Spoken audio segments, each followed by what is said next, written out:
foli për herë të parë për marrëdhëniet që ajo ka me personazhet e njohur publik shqiptar në The Dalina Show. Ajo u shpreh se me Flori Mumajesin për një kohë të gjatë nuk ka komunikim, pasi ai nuk i përgjigjet mesazheve të saj. E vetmja gjë që më mbetet është të shkoj dhe t'i thyej derën, sepse unë nuk e imagjinoj dot jetën time pa komunikim me Florin, tha Fifi. Unë kam nevojë për të dhe ai ka nevojë për mua. Ai është vëllai im i shpirtit.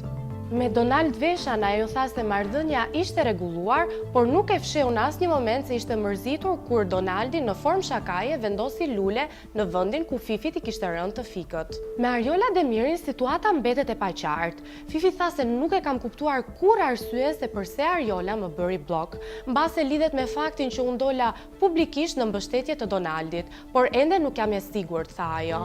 Ndërkohë në media sokohe u aludua se hatërmbetja mund të ishte për shkak sepse Fifi ishte shprehur për Ariolën se ishte një banore e pa dëshiruar në shtëpi, deklaratë të cilën Fifi e mohoi kategorikisht. Ndërkohë me mentor Azirin ajo tha se nuk ka komunikim, por nuk e mban mend arsye se pse me mentorin nuk flet.